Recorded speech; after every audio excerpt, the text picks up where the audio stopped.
Olá, gente peregrina! Olá, gente membresina! Olá, Catarina! Vai um café aí? Podia encontrar uma empresa de café que patrocinasse a tenda do necromante, né? Por enquanto, vamos esperar. Aproveitando falar de esperar, dia 28 de outubro, se você assiste a esse vídeo antes dessa data, vamos comemorar 1000 dias da tenda do necromante. Estamos numa campanha para alcançar 10 milhões de visualizações. Estou convidando insistentemente os peregrinos para estarem na live no dia 28 de outubro para alcançarmos os inéditos 1000 peregrinos online simultaneamente. Uma campanha acirrada porque não é um número fácil de alcançar. Tem canais por aí com 500 mil engajados, acho que botam 2.500 pessoas. Eu tenho 10%. Então o meu número está isso, eu bato 250, 350, já bati 400, não está ruim. Mas eu queria que nos 1000 dias a gente alcançasse 1000 peregrinos. Uma campanha que eu pensei em fazer foi de apoio à nossa Bíblia Livre. Mas no dia 28 de outubro, entre o lançamento do projeto de tradução da Bíblia e o dia 28 de outubro, terão transcorrido 485 dias. Hoje, dia 17 de setembro, quando estou gravando esse vídeo, que é o quarto vídeo que eu gravo nessa terça-feira, 17 de setembro, há 351 apoiadores. Ou seja, não tem nenhum apoiador por dia. Para dar 1000, nós teríamos que ter 2 apoiadores por dia, e daqui até lá ia ter que ter uns 30, 40 por dia. Não é factível, mas pensando assim, são 351, será se dá para correr e tentar um apoiador por dia, pelo menos? 485? Eu acho muito difícil. Não lanço a campanha, só lancei a provocação no mural da comunidade hoje. 485 dias, 351 apoiadores, não dá um apoiador por dia. É só uma pressão, mas não é uma campanha, não. Vamos lá, atendendo a pedidos. Por que a Bíblia demoniza tanto o sexo, professor? Aí está, Juliana Rainha de Maio, e a questão é a seguinte, é uma pergunta específica. Ô professor, o senhor tem alguma pista do porquê o judaísmo, o cristianismo resolveu encardir tudo relacionado ao sexual? Parece que se tem cunho sexual é ruim, sujo, errado, do mal. Pergunto porque vejo que tudo isso acaba morrendo no discurso e os que mais repreendem os outros são os mais soltos sexualmente na vida privada. Por que o discurso é mais importante que a prática? Bem, você faz mais do que uma pergunta, Juliana. Não seja gulosa. Não seja gulosa. Eu me comprometo a responder a primeira parte. A segunda fica para um outro vídeo, tá?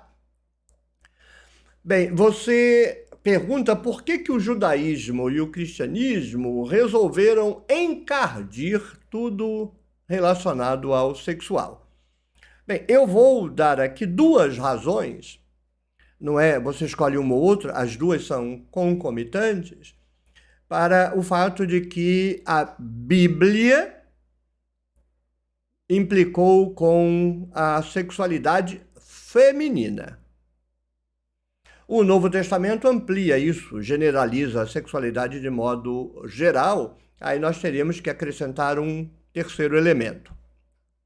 Vou ensaiar o terceiro elemento.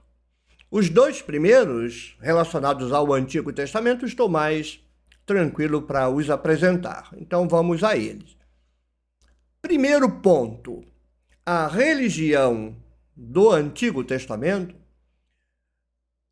é uma antes da tomada do poder político pelos sacerdotes, século V a.C., e outra a partir da tomada do poder dos sacerdotes.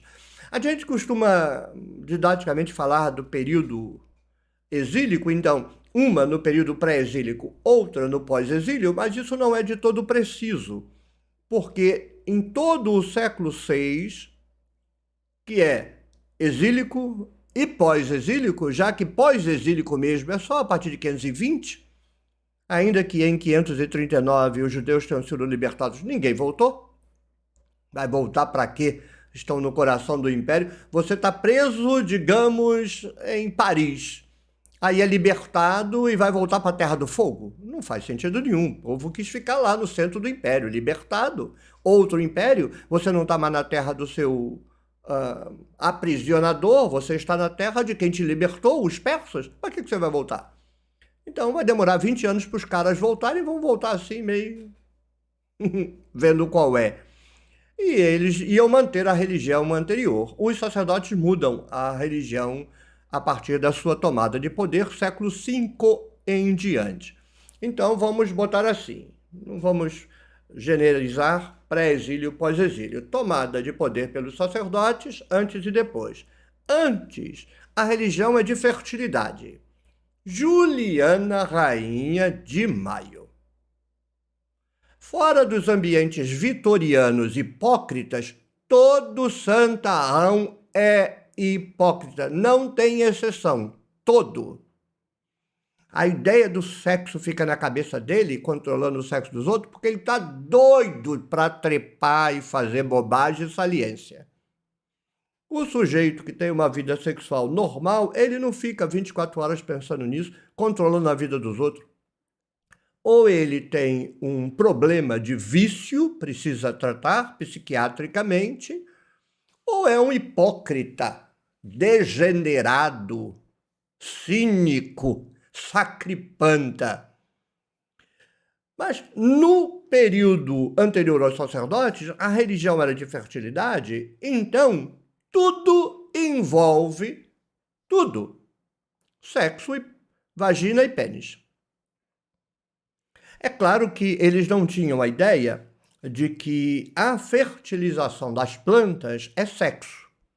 É gameta masculino com gameta feminino. Mas é sexo à distância. Tipo o pessoal faz sexo hoje pela internet, pelo telefone. Ai, tá gostosinho. Ui, o que você está fazendo? Ai, estou plantando bananeira. Essas coisas assim. Agora tem câmera também, ajuda bastante o sexo à distância. As flores já fazem isso, ó, há milhões de anos. Mas o pessoal antigo não sabia que a abelhinha esfregava as patinhas, as anteninhas, o corpo todo, né? A abelhinha se esfrega lá na vagina da planta, aí depois vai lá, se esfrega no pênis da planta, e aí transfere o material que vai produzir a plantinha nova que fecunda a planta. Mas eles não sabiam nada disso. Mas eles sabiam que o bicho é assim, dá-lhe pênis em vagina. Eles sabiam que eles é assim, dá-lhe pênis em vagina. Porque fertilidade é ter muito filho, é ter plantação, é ter muita cria, no sentido de animais. E na plantação, eles projetavam pênis e vagina para o céu. Então, eles não tinham ideia de que havia ali um processo, digamos, peniano-vaginal, mas eles mitologizaram a agricultura pela ideia do casamento divino, o hierogamos. Então, para que as plantas pudessem ter brotinhos, parece que eles já estavam adivinhando que sem sacanagem não rola fruto. Eles imaginavam, celebravam o sexo entre o Deus e a deusa. Então, o Deus e a deusa fazendo lá saliência, fecundava aqui a terra. E o mais longe, eles imaginavam que a chuva era sêmen. Você imagina? Vou tomar um banho de chuva, não faça isso, criatura. Mas eles imaginavam que a chuva era o sêmen da divindade para fecundar a vagina da terra. Aqui na América Latina, Pachamama, eu aprendi com um missionário na Bolívia, é a vagina da mãe, Pachamama, a vagina da mãe. Então, numa religião de fertilidade, é pênis para todo lado, é vagina para todo lado, é sexo, porque não havia fecundação in vitro. Então, como é que fazia? Brinquedinho de enfiar, brinquedinho de abrir. Então, era sexualidade para cima e para baixo. Atenção, não era pornográfico. Não era pornográfico. Veja, as tribos indígenas são absolutamente dedicadas a culto de fertilidade. Mas a mama feminina, não é um objeto sexual. Na civilização ocidental, que a gente bota roupa em tudo quanto é canto, a mama virou objeto de erótico. Os marmanjos querem tomar as mamas das crianças. Mas no culto de fertilidade, não. A mama era a representação da fertilidade, a alimentação das crias. Então não havia aquela ideia pornográfica. Claro, tem tarado desde sempre, mas a cultura não tratava a fertilidade, a sexualidade, o sexo, o coito, como pornografia. Está em debate se a cerimônia ritualística do culto de fertilidade chegava às vias de fato, se teatro litúrgico acontecia com atores representando o deus e a deusa e eles copulavam de verdade para emular de verdade a fertilidade do campo, da plantação, ou se era apenas ritualístico.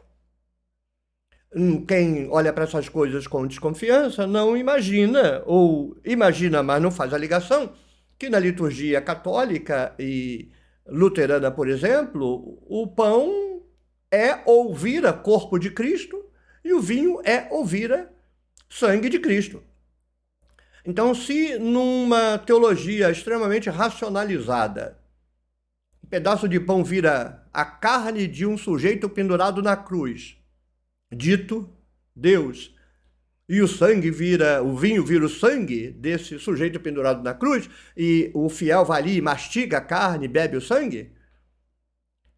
Imagina num passado remoto, mitológico, sem racionalização filosófica sofisticada, vivendo no grosseiro e no grotesco do mito, se a liturgia não chegaria tanto. Mas eles poderiam também representar teatralmente sem haver penetração de fato.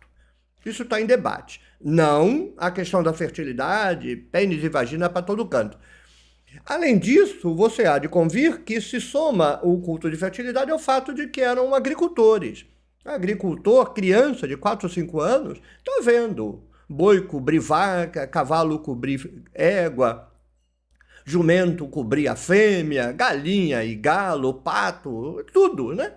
Era sexo. E a criança vê aqueles jumento com 5 pernas, e mamãe, o que é aquilo? Ah, você logo vai descobrir, minha filha, meu filhinho. Mamãe, porque eu não tenho daquele tamanho, porque eu não ia aguentar ficar em pé, eu ia cair para frente. Então, quem vive na roça lida com isso com muito mais naturalidade do que essas crianças presas em casa. Hoje em dia, as cidades estão mudando um cadinho, porque a internet bota na mão de criança tudo quanto é pornografia que você imaginar. Gente com gente, gente com bicho, bicho com bicho, de todo tipo as crianças estão vendo no celular. Mamãe está lá na igreja virando os olhinhos, falando língua estranha, nem sabe o que o filho está vendo no celular. Porque o Espírito Santo não ajuda ninguém, não ajuda nem o cara da Bíblia a traduzir direito. Os tradutores fazem tudo errado, acham que o Espírito Santo vai proteger filho de mulher que está doida falando língua estranha lá num culto. Doido ela, o marido, o pastor e o diabo. Não, então a criançada está vendo uns troços que só quer ver como pornografia. O efeito na mente é deletério. A sexualidade ritualizada num ambiente de culto de fertilidade não produz efeito deletério na cultura. É natural, é normal, é sadio. Na pornografia, não. A pornografia é deletéria para a psique. Então, quando os sacerdotes, não porque queriam um culto organizado, não. Simplesmente porque aboliram os cultos todos e inventaram deles, matar bicho, eles enfrentaram o culto de fertilidade. E qual é o centro do culto de fertilidade? A sexualidade, a vagina. Muito mais importante do que o pênis. Porque o pênis tem um trabalho secundário no processo. Ele vai lá, fertiliza. Mas se não tem a vagina, que faz a plantinha brotar, que faz a criança, que depois espelha a criança, o centro é a vagina. O macho não tem muito papel relevante no processo, não, é a vagina. Então, quando os sacerdotes vão brigar com a religião da fertilidade, eles vão demonizar o sexo e principalmente a sexualidade feminina por conta disso. Veja Gênesis 2:3, a sexualidade da personagem, aquilo é mito, nunca aconteceu, mas espelha o pensamento de quem está escrevendo. É a sexualidade de Eva que vai ser condenada. Quem diz que o pecado de Adão e Eva é sexo é burro, analfabeto, bíblico, funcional, tudo. É uma antaquasímoda. Não sabe ler, é analfabeto, tem que voltar para a escola. Mas o sexo foi objeto da condenação. O pecado não. O pecado foi comer do fruto da árvore. Quem disser que comer o fruto ali tem conotação sexual é burro, é um idiota, é uma besta. Agora, a condenação sexual se deu em Eva, não no homem. A condenação no homem foi o trabalho. Por quê? Porque você condena a vagina, pronto, o culto de fertilidade não tem mais efeito. Então, a primeira resposta eu daria essa: o enfrentamento da casta sacerdotal do Templo de Jerusalém no século V a.C. contra o culto de fertilidade, concentrando todo o ataque na mulher. Com isso, abro o expediente para a segunda resposta, que deriva daí. Quando os sacerdotes atacaram o culto de fertilidade e destruíram mesmo a religião popular anterior, eles fizeram a mesma coisa que Mohammed vai fazer 1000 anos depois. Destruíram a religião anterior e enfia outra em cima a espada. Eles foram enfrentados, sofreram um enfrentamento da população em duas frentes. Os representantes da profecia campesina, ditos profetas carismáticos, e os representantes do sacerdote dos altos, os sacerdotes populares. Os sacerdotes se vendem para o Templo de Jerusalém. São os levitas. Os levitas são vendidos. Eles aceitam o pagamento do Templo de Jerusalém e trocam. Em vez de praticar o antigo culto, passam a praticar o culto de Jerusalém.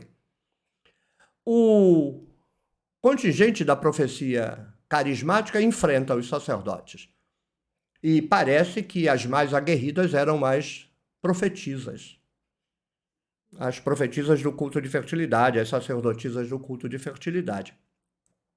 E isso fez com que o Templo de Jerusalém, no enfrentamento dessa liderança religiosa, porque não é o povo contra o Templo de Jerusalém, é a liderança religiosa campesina.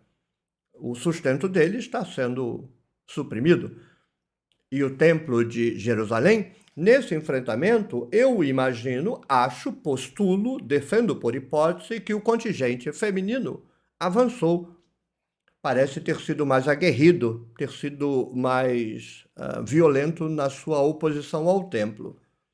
Com isso, juntando a fome com a vontade de comer, o Templo de Jerusalém, que já queria demonizar a vagina, porque a vagina é o centro gravitacional do culto de fertilidade, porque representa a terra, a plantação, os animais de modo geral, a fertilidade, enfim, agora tem mais razão ainda para centrar fogo nas mulheres, porque elas pilotam, lideram o processo de resistência contra a teologia do Templo de Jerusalém, ao mesmo tempo que defendem o culto de fertilidade. E eles escolhem, então, a vagina. Nesse caso, a menstruação tornada imunda pelo Templo de Jerusalém. Há vários vídeos aqui no canal discutindo isso. Quando o sacerdote, depois de 3 gerações, termina o seu enfrentamento, o culto de fertilidade nos espaços dominados pelo templo desapareceu, ele é empurrado para as periferias, permanece nas periferias, as mulheres perderam o direito de praticar o ofício sagrado. A população já não dava mais atenção para elas, porque a população é vítima de lavagem cerebral, por questões que eu já discuti também aqui no canal, e onde elas permanecerem vão estar afastadas. Isso no Antigo Testamento. O Novo Testamento já é um cenário completamente diferente, porque ele é helenizado. O vômito platônico e neoplatônico, a gosma imbecil do platonismo, que no fundo é orientalismo, o espírito é bom, inventaram uma bosta de espírito, e a carne é má, impera em grupos judeus, nos grupos neocristãos. O Novo Testamento, então, além de herdar toda a misoginia sacerdotal, herda esse ambiente de demonização do corpo e da carne, genérico, e valorização da gosma mitológica. É mentira, não existe espírito nenhum. Não existe espírito. Mas a cultura inventou uma porcaria dessa e demonizou o corpo e supervalorizou o espírito. Então você veja o resultado. O corpo é mau, fundamentalmente o feminino, porque no cristianismo o corpo é mau. Tem que ser imbecil de pai e mãe quem leva o cristianismo a sério. O corpo é mau, o corpo é podre, mas padre que tem pênis e pode até abusar de criança, pode ser ordenado. Mulher não, porque tem vagina podre. É uma raça de gente degenerada, é uma teologia falida, podre, desgraçada e miserável, que perdura há 2000 anos, mas nasceu há 2500. Nasceu no Templo de Jerusalém, que fede. Depois, um outro rio fedorento, chorume grego, Platão, aquele nojo platônico, e o neoplatonismo que fede tanto quanto o próprio platonismo. Tem gente que tenta defender. Não, Platão é lindo, é gostosinho, os testículos dele são redondinhos. O problema é o neoplatonismo. Vai crescer, ô seu desinfeliz. O lixo platônico, neoplatônico, diabotônico se junta com o lixo sacerdotal, e aí o que é o lixo sacerdotal de Jerusalém com o lixo platônico, o chorume, a fossa séptica, a cova de bicho de Berne, que é a teologia cristã nessa história. E quem disser que não é um imbecil, porque mulher no cristianismo não vale nada. E se você dizer que vale, você é besta, cego, arrancou os olhos e deu para peixe comer. E o peixe está com dor de barriga até hoje, porque teu olho não serve para nada.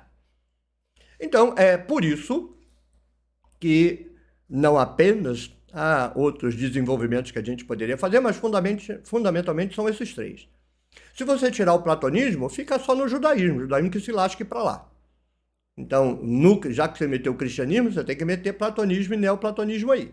Mas se você tira a misoginia sacerdotal, fica capenga, né? A culpa não é do neoplatonismo. A culpa é do neoplatonismo e do sacerdotalismo de Jerusalém. Juntou as duas coisas, né? Juntou o veneno com o ácido. Juntou o cocô com a titica. Juntou a diarreia com o piriri. Juntou o vômito com o perdigoto pastoral. Aí tem isso que você descreveu. A segunda parte fica para outro dia, mas é a hipocrisia cristã. O cristianismo é hipócrita. Pode tornar isso regra. O cristianismo é hipócrita. Cristão nenhum faz o que diz que faz. Conversa fiada. Mas isso é conversa para outro dia. Muito bem, a despeito do que os neoplatônicos e platônicos e diabotônicos e imbeciltônicos tenham feito, a despeito da pocilga que é o Templo de Jerusalém, joguem tudo na vala. Não tem nada de errado, nada de ruim, muito pelo contrário, na sexualidade. Agora, não nos tornemos depravados, né? sexualidade de adultos, sexualidade consensual, então livre. São adultos, maiores, então ninguém se meta. Quem cagar regra para sexo de adulto, vá para o quinto dos infernos. Pastor, padre, bispo, papa, o diabo, vá para o quinto dos infernos. 2 adultos fazem sexo como quiserem. Pode ser 3, pode ser 4, pode ser 50. Você não tem nada a ver com isso. O que você queria tá lá, mas falta coragem. E você vai perder seu emprego. Então você condena, mas pelas madrugadas, se nós pudéssemos olhar a fatura do seu cartão de crédito. Se você gostou, clique no joinha, deixe o seu comentário, compartilhe o vídeo com a sua rede de contatos, torne-se membro do Clube de Membros da Tenda do Necromante e apoie o meu projeto de tradução da Bíblia, www.nossabiblialivre.com. Dia 28 de outubro, se você assiste esse vídeo a tempo, esteja presente. Me dê a alegria de contar com 1000 peregrinos online naquela noite, 19 horas. 10 milhões de visualizações, 1000 dias de Tenda do Necromante, 1000 peregrinos online. Tchau, tchau. Até o próximo vídeo. Até a próxima rodada de café.